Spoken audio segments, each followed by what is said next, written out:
Okey, bismillahirrahmanirrahim. Assalamualaikum warahmatullahi wabarakatuh. Alhamdulillah wassalatu wassalamu ala Rasulillah wa ba'd.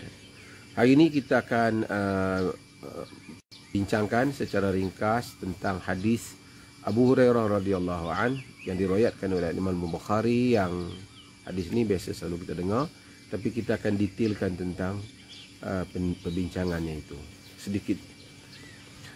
Hadis Abu Hurairah menyebut, qala Rasulullah sallallahu alaihi wasallam, Rasulullah sallallahu alaihi wasallam bersabda, al-fitratu khamsun.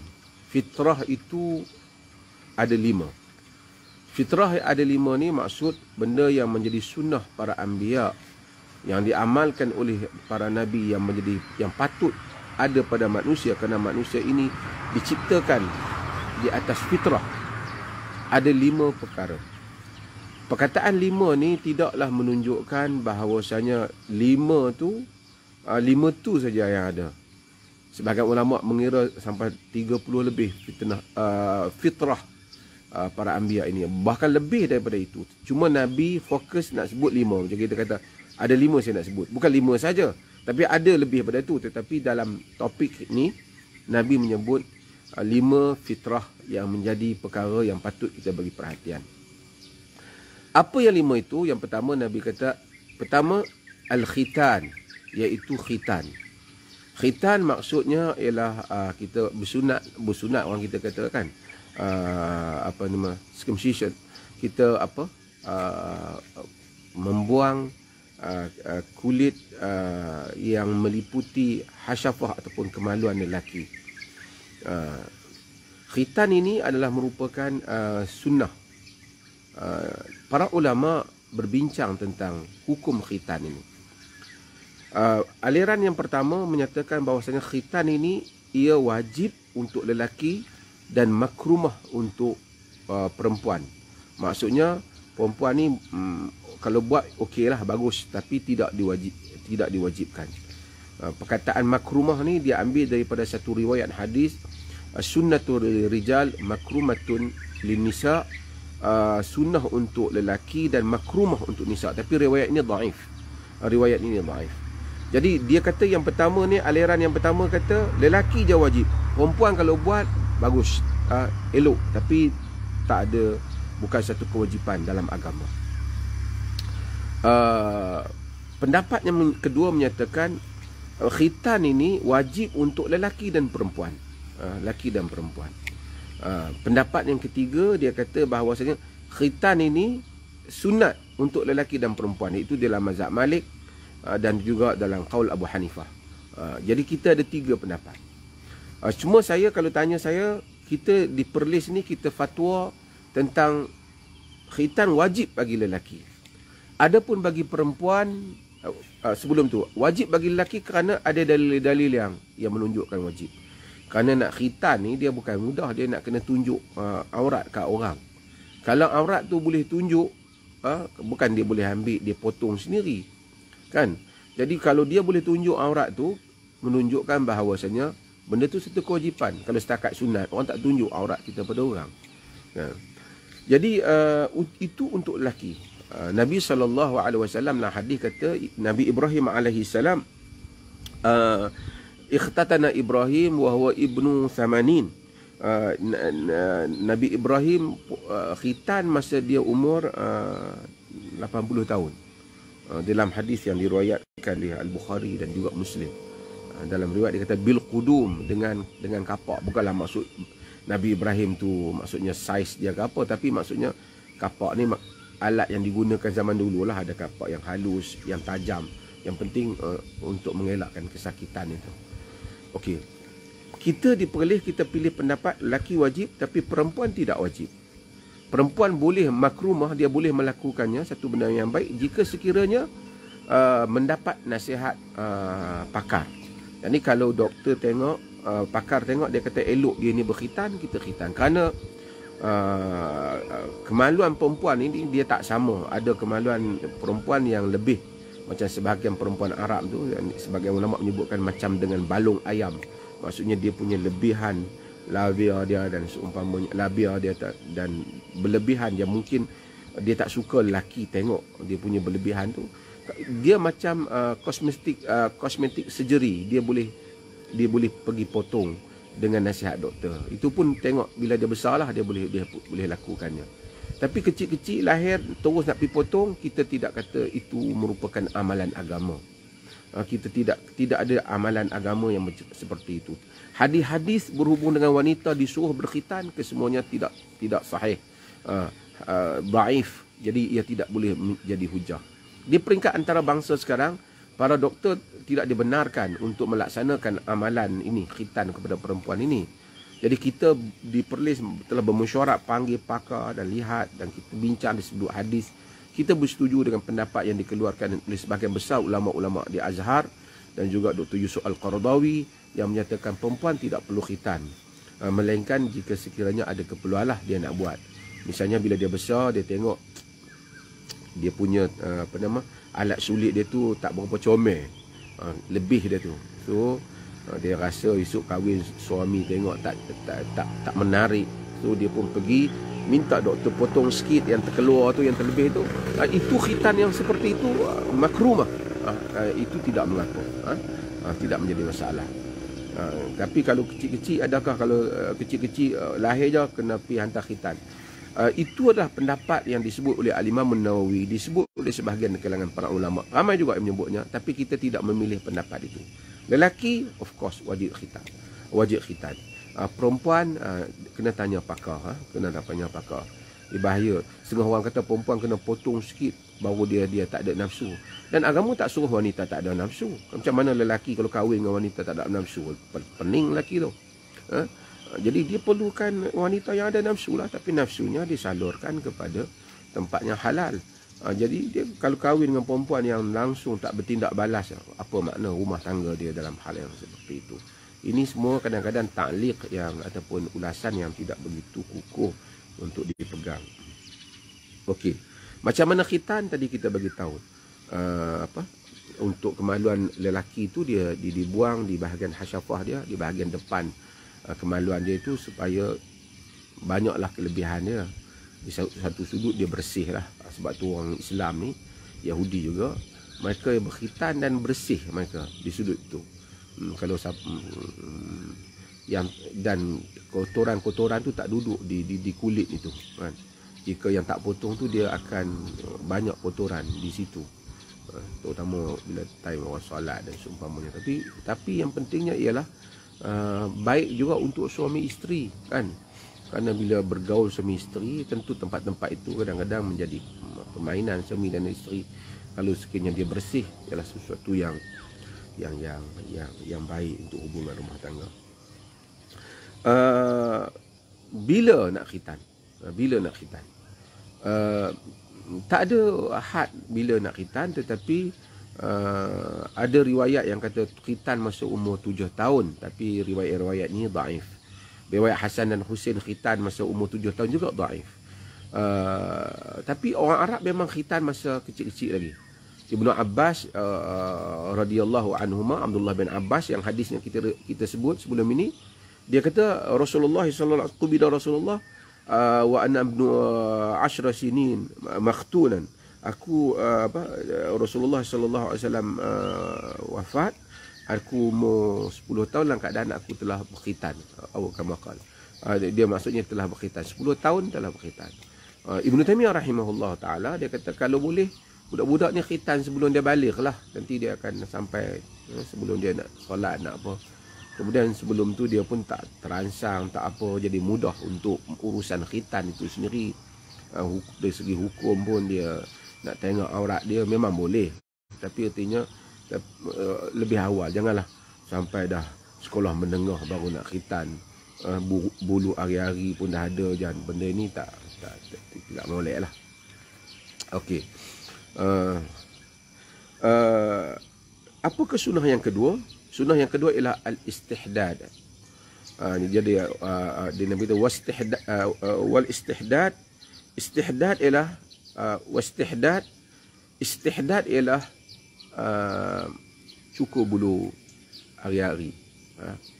Dia kata al-khitanu wastihdad, khitan dan istihdad. Istihdad adalah cukur bulu hari-hari. Jadi menjadi sunnah untuk lelaki dan perempuan mencukur bulu yang ada di sekitar kemaluan mereka. Sunnah, walaupun para ulama asalnya menyebut ia tidak wajib, dia sunat.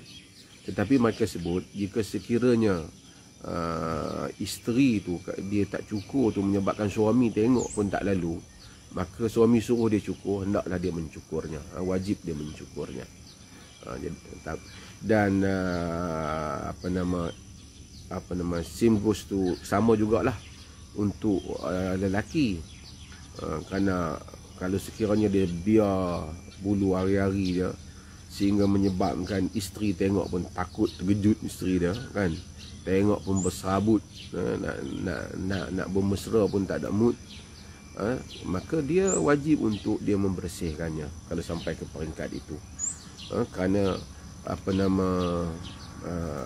Al-Quran menyebut wa'ashiruhunna bil ma'ruf, dan gaulilah mereka dengan cara yang ma'ruf kan. Ini gaulilah perempuan dengan cara yang ma'ruf, tapi kalau dah berbulu serabut macam tu tidak ma'ruf lah macam tu.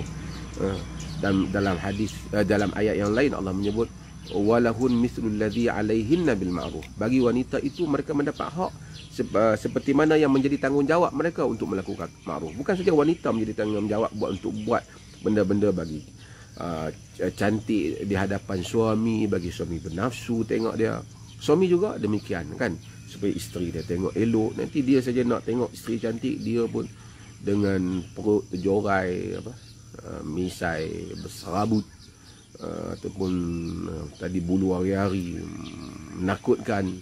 Ini semua tidak membantu kepada hubungan yang baik antara suami dan isteri. Saya sebutlah kerana kadang-kadang orang ni mungkin dia segar dah sebut, tapi kena sebut ini fakta terhadap perhubungan rumah tangga.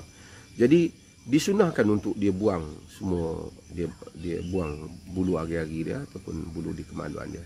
Bahkan ulama menyebut kalau ada bulu di bahagian dubur dia, di belakang juga ada bulu, tapi janganlah kan, kalau ada orang keturunan dia lelaki khususnya kan, bulu dia banyak depan belakang, juga disunahkan untuk dia buang kan. Jangan jadi sampai isteri dia takut kan, dan bila nak bergaul dengan dia kena pejam mata kan. Jadi itu tak membantu kepada hubungan yang baik antara suami dan isteri. Okey. Sunnah yang berikutnya tadi apa dah? Wa khitanu wastihdadu wa qassus syarib. Qassus syarib yakni menipiskan misai. Jadi nipiskan misai. Misai ni yang di atas daripada bibir kita ni, kita namakan misai lah. Ulama ada bahas lagi berhubung dengan yang disebut sibalan. Sibalan ni yang kalau yang di kiri kanan ini. Saya ni tak adalah, ada sikit tapi tak simpan. Kiri kanan. Adakah termasuklah misai? Ada ada yang kata ini masuk dalam apa? Dalam misai, ada yang kata masuk di dalam janggut, tapi yang sahihnya dia termasuk di dalam misai. Okey. Bila termasuk dalam misai, maka dia disuruh untuk kita nipiskan, untuk kita waqasus syarib. Para ulama sunnah untuk ni. Sebab tu kalau orang yang simpan tebal, kita tengok dia nampak macam dia hero lah, tapi dia menyanggahi fitrah. Dia menyanggahi fitrah. Minum kopi pun lekat kat situ. Minum makan nasi lemak ke, makan bihun pun lekat dalam misai. Pengotor. Jadi itu tidak fitrah. Jadi dia suruh nipiskan. Ulama ada perbincangan, dia ni boleh tak kalau dia cukur? Dalam mazhab Malik, dia kata golongan yang cukur tu, dia kata bid'atun zahara finnas, bid'ah yang zahir pada manusia. Bahkan ada Imam Malik kata yang cukur misai tu dihukum dia, pasal itu pelik kerana dia qassus syarib, dia nipiskan. Itu pendapat dia lah. Jadi dalam mazhab Syafi'i juga yang disunahkan ialah kita menipiskan, bukan cukur langsung. Tapi di dalam mazhab Imam Ahmad dan juga Abu Hanifah, mereka menyatakan tak apa untuk terus cukur, kerana ada riwayat wa ahful liha wa ahful syawarib, dan kamu cukur misai. Golongan yang pertama yang kata cukur nipiskan tu, dia kata yang Nabi kata cukur tu cukur yang asibalan tadi lah, yang kiri kanan ni, bukan yang di sini, bukan yang di sini, bukan yang di atas ni. Yang di atas ni untuk kita nipiskan.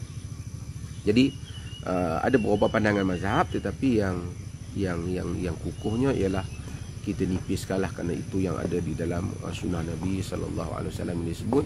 Walaupun ada riwayat wa ahful syawarib, tapi kita ambil riwayat yang banyak, dan ahful syawarib ni kita ihtimal di atas yang terkeluar daripada atas, daripada mulut ni. Orang lelaki saya tak tahulah, mungkin orang perempuan sekarang macam-macam kan. Dia kata biar sengit selekeh pun asalkan kaya, asal banyak duit. Itu slogan baru dia orang. Bukanlah semua ada orang macam tu kan. Tapi manusia yang normal, lelaki, dia bersih dari segi misainya, dari segi bulunya di dalam dan di luar, dan juga dari segi kemaluannya, dan seperti mana yang Nabi SAW sebut di dalam hadis ni. Okey. Yang berikutnya ialah wa taqlimu al-asfari. Yang berikutnya ialah potong kuku. Disunahkan untuk kita potong kuku. Ada orang kadang-kadang dia tak potong kuku panjang. Laki dan perempuan disunahkan potong kuku. Dia tak potong kuku, panjang kuku dia. Apa tengok nak makan pun tak lalu. Lepas tu makan dengan kita pula. Ini sebab tu kita potong kuku kita. Dan disunahkan kita potong mula dengan sebelah kanan lah, lepas tu sebelah kiri. Tapi kalau kita potong mana-mana pun tercapailah maksud taklimul asfar ni, dia potong kuku. Okey. Yang berikutnya ialah apa? Yang berikutnya wanaqful ibth, dan mencabut bulu ketiak. Cabut bulu ketiak ni maksudnya cabut supaya nak cabut lah. Cabut asalnya sunnah dia cabut. Cuma para ulama kata kalau tak mampu cabut tu, dia bolehlah cukur. Al-Imam Syafi'i rahimahullah, dia kata alim tu anna sunnata an-natfu walakinni la aqwa 'ala al-wajh. Aku tahu bahawa sunnah tu cabut, tapi aku tak mampu tanggung sakit dia tu. Dia maksudnya dicukur je lah. Ada orang, saya pernah tengok, kita kadang pergi umrah, dia nak pakai pakaian ihram tu, dia bulu ketiak dah keluar sampai kat sini. Sabut orang lain tengok kan. Dia tak tahu macam mana dia hidup. Suami isteri di rumah dia, bini tengok bulu ketiak penuh sampai kat sini kan. Ini semua menjanggahi fitrah, menjanggahi fitrah. Dia cabut lah. Dia boleh suruh isteri dia cabut. Macam juga potong bulu kemaluan tu sebenarnya. Dia buat sendiri, ataupun dia suruh isteri dia, ataupun zaman dulu dia boleh suruh hamba dia, kitab fiqh sebut. Tapi tak kalah, janganlah pergi kedai, pergi telanjang di kedai, suruh kedai pula cukur dia. Dia orang wax apa perempuan. Benda-benda yang seperti ini tak dibuat lah. Dibuat kerana itu membabitkan aurat dia. Dia tak buat di kedai lah, dia buat. Suami isteri mereka boleh buat, bantu antara satu sama lain dalam hal-hal yang seperti itu. Ini merupakan hadis Abu Hurairah berhubung dengan 5 fitrah ni. Walaupun dia agak benda-benda yang peribadi sikit dalam kehidupan kita, tapi kena sebutlah supaya kita dapat amalkan hal ini. Dia kata tu belum lambai-lambai lagi. Yalah, itulah kadang-kadang dia angkat tangan, dia bulu ketiak penuh, lambai. Macam cikgu Jepun dalam kelas tu, macam tu lah. Bulu yang di muka bagi perempuan dia boleh buang. Letak nama anak, yalah, biarlah ada makna.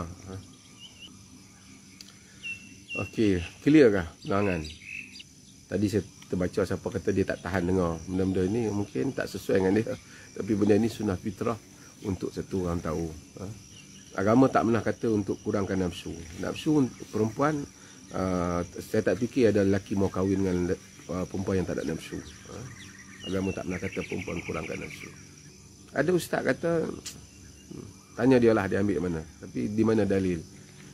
Bahkan Nabi SAW, dalam hadis kita tahu, Nabi ajar apabila kita tengok perempuan kita ada nafsu dan kita balik dapatkan isteri kita. Kalau kita tu asyik tak ada nafsu saja, dia akan rasa sakit lah. Nanti ada sebahagian soalan tu saya baca, tapi saya tengok macam next punya session dia ada. Jadi saya biar sama session tu kita akan jawab. Okay, terima kasih banyak. Ini sekitaran background lagi ni. Pagi ni berkabus sikit, tapi tak begitu berkabus. Kuliah sini memang hari-hari, insya-Allah pada pukul 7.30 pagi.